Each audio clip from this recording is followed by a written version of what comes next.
नमस्ते दोस्तों, फिर से आपको एक बार स्वागत करती हूँ माई लाइफ एक्सपीरियंसेस में, इस उम्मीद के साथ कि आप सब बहुत खुश और बहुत ठीक होंगे। तो जब कहते हैं ना, जब हद हो जाता है तो मन में बहुत सारे ऐसे ना सवाल आते रहते हैं। मन में इतना सारा सवाल आया और कुछ दिनों बाद उस जब सवाल का मुझे आंसर मिला तो यही मिला कि मैंने जिंदगी भर सबको देखा, सबको खुश किया, सबको मतलब हर चीज मुझसे जो निकल रही है, सारी चीजें, सारी कर्मा, सारी इच्छाएं, सारी आशाएं, सारे सपने, हर चीज उन लोगों के लिए था जो लोग मेरे साथ थे जुड़े हुए। उन लोगों के लिए भी था जो मेरे साथ अभी तक जुड़े नहीं थे, मतलब वो फ्यूचर में थे, मतलब उनका नामो निशान भी मेरी जिंदगी में नहीं था, उनको भी मैं सोचती थी। मतलब कहीं भी मैं नहीं थी। मैं क्या चाहती हूँ, मैं क्या सोचती हूँ, मेरे लिए क्या चाहिए, ये मुझे उस हद तक तो समझ में आ गया था। और ये समझ में आ गया था कि ये स्वार्थीपन नहीं है। पर ये क्यों है ऐसा, इसके बाद भी क्वेश्चन आता है। इसका आंसर भी मुझे मिला और वही आंसर मैं आप सबके साथ शेयर करना चाहती हूँ। मुझे ऐसा लगता है कि हर क्वेश्चन का आंसर या हर प्रॉब्लम का सलूशन कुछ चीज़ों में, कुछ चीज़ों का अगर हम स्टडी करें, उसको अध्ययन करें, तो वहीं से क्लियर हो जाती है। कैसे? जैसे फर्स्ट, ये कौन सा युग चल रहा है, कौन सी युग में हम रह रहे हैं? जाहिर सी बात है, कलयुग। यानी ये अंत की ओर हम बढ़ रहे हैं। अब मान लीजिए कोई भी इंसान का शरीर जब अंत की ओर जाता है तो बुढ़ापा आता है ना। बुढ़ापा मतलब ही तो अंत की ओर जा रहा है। तो कलयुग समझ लीजिए ये युगों का बुढ़ापा है। बुढ़ापे से और खुद पर काम करने का इससे क्या रिलेटेड है? अब आते हैं पॉइंट पे। तो इसका जो प्रथम जो स्टार्ट हुआ था वह सत्य युग, त्रेता युग, द्वापर युग और कलयुग, यानी 4 युग, राइट।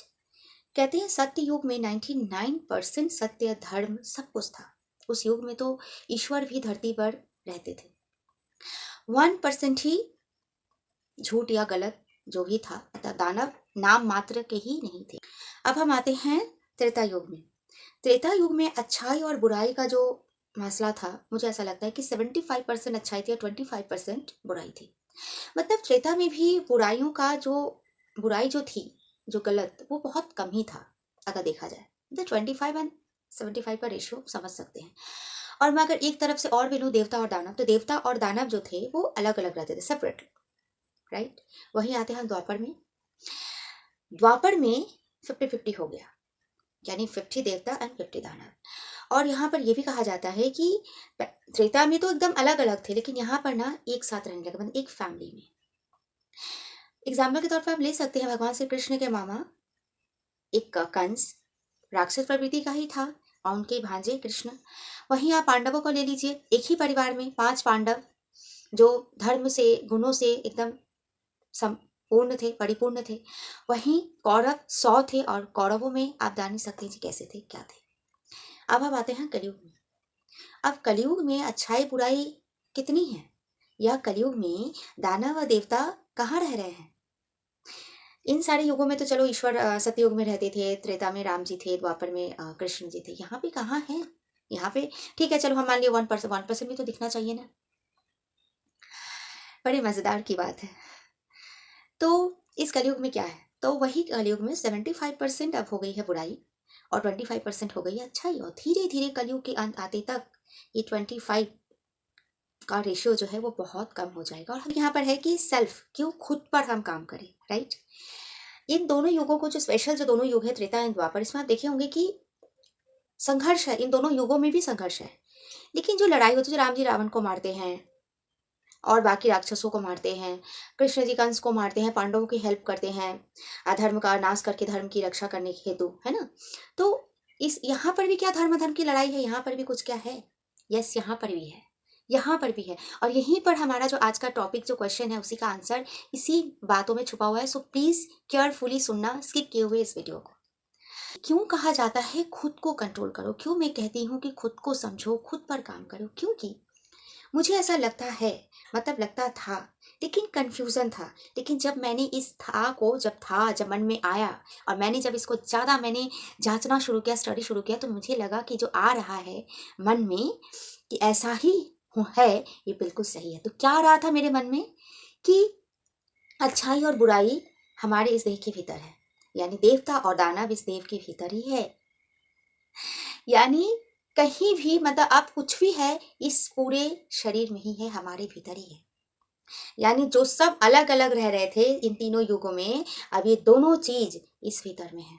अब चॉइस आपकी है कि आप किसको पिक कर रहे हो, दानव को या देवता को। अगर पिक कर रहे हो आप देवता को, तो आप देवताओं की प्रवृत्ति वाले जो सात्विक या जो प्रवृत्ति के जो लोग होते हैं वैसे आप बनते जाओगे। और अगर आप दानव गुणों को अगर आप पिक कर रहे हो तो आप दानव जैसे बनते जाओगे। कैसे कैसे समझेंगे देवता और दानव, कैसे समझेंगे? It's very easy. कैसे इजी है? इजी इसलिए है, जैसे मान लीजिए कि सच्चाई को जानना, जैसे कि मान लीजिए कि जो मुंह है, लालच है, क्रोध है, अत्यधिक गुस्सा है, किसी चीज को पाना मतलब एकदम पाना ही है, पाने के लिए किसी को पीछे ढकेल देना, या फिर ये भी देखना कि हम कितना दूसरों पर उंगली उठाते हैं, कितना दूसरों पर हम बोलते हैं ये वो, दूसरों की फैमिली पर, दूसरों की बेटी पर, दूसरों पे ये पे कितना कुछ हम करते हैं ना, लेकिन अपना नहीं देखते हैं। देखते हैं क्या? लेकिन कह तो रहा है कि अपना देखो, क्योंकि जो तुम उनके दानवों को देखकर बोल रहे हो, जरूर उनकी दानव प्रवृत्ति है उसी पर उंगली उठा रहे हो, वही दानव प्रवृत्ति तुम्हारे अंदर भी है। तो सबसे बेस्ट है कि अपनी जो दानव जो है अपने भीतर, देह के भीतर, उसको दबाओ और अपने देवता गुण को उजागर करो। इसीलिए देखिएगा आजकल हर एक इंसान कहता है खुद पर काम करो, सेल्फ स्टडी करो, सेल्फ लव करो, सेल्फ बिलीव करो। यानी खुद से ही ये जो राम जी और कृष्ण जी जो भी थे, जो अवतार लिए थे, क्या लगता है क्या इन्हें खुद पर विश्वास नहीं था?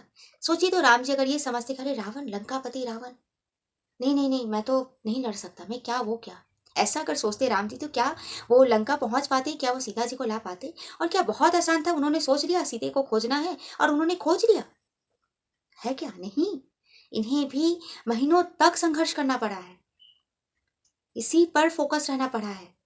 कितना रामायण पढ़ो वो कहानी और उसको समझो, क्या संघर्ष था। बहुत इजी वर्ड में हम कह देते हैं अरे दशहरा 9 दिन तक मनाए, 10वीं के दिन, दशहरे के दिन रावण का वध हुआ, रावण मर गया, कितना आसान है ना।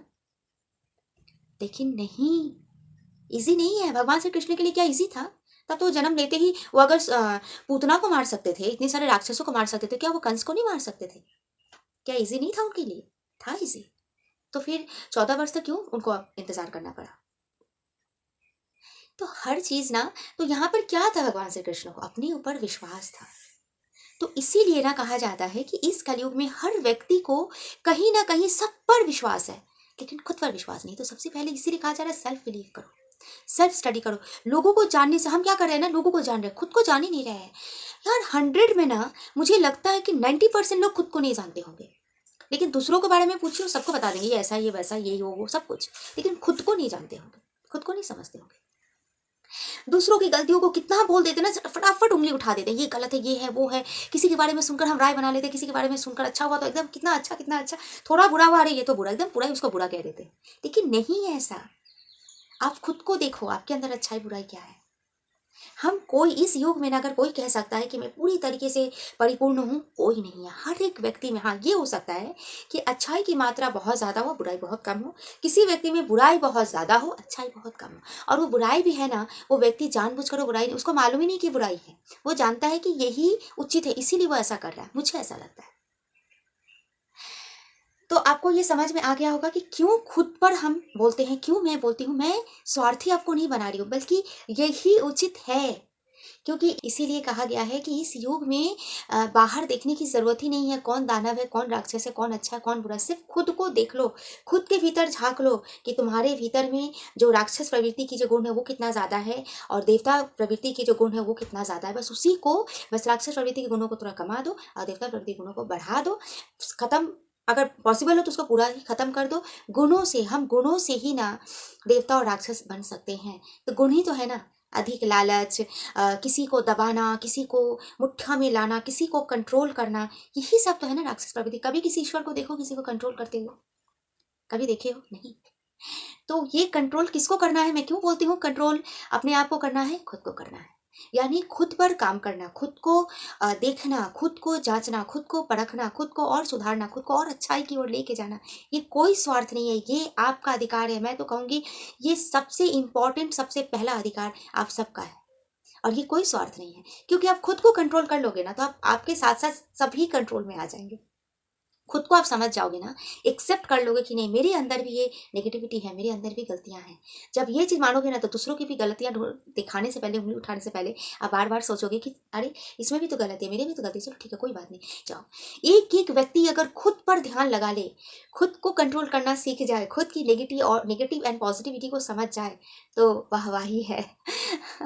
तो ये ऐसा होना क्या पॉसिबल है, मैं क्या सोचती हूँ। तो हाँ, अगर हर एक व्यक्ति चाहेगा तो ज़रूर पॉसिबल है, चाहने या ना चाहने पे है। लेकिन हाँ, पूरा होना पॉसिबिलिटी नहीं है, लेकिन हाँ कुछ हद तक हो सकता है, कुछ हद तक हो सकता है। तो मैं ऐसा कह के अपनी बातों को सीमित कर सकती हूँ। इसलिए कहते हैं ना कि जहाँ पे एक सवाल का आंसर खत्म होता है वहाँ पे कई सारे सवाल जन्म ले लेते हैं। तो ऐसे अगर आपके मन में कोई ऐसा क्वेश्चन आ रहा है, आप मुझसे बेझिझक पूछ सकते हो कमेंट बॉक्स में। आप किस टॉपिक पे मुझसे वीडियो सुनना या चाहते हो कि मैं बनाऊँ, वो भी आप बोल सकते हो, मैं ज़रूर कोशिश करूँगी। प्लीज़ शेयर करिए, प्लीज़ सपोर्ट करिए, क्योंकि मुझे आप सबकी सपोर्ट की बहुत ज़रूरत है। अगर आप सबको ऐसा लगता है तो ही मैं कह रही हूँ, इसलिए नहीं। अगर आपको लगता है कि हाँ मुझे सपोर्ट की ज़रूरत है, आप सबको मुझे आगे आना चाहिए, तो ही आप सपोर्ट करो। और मिलते हैं अगले वीडियो में एक इंटरेस्टिंग से टॉपिक के साथ। तब तक के लिए दोस्तों, राधे राधे।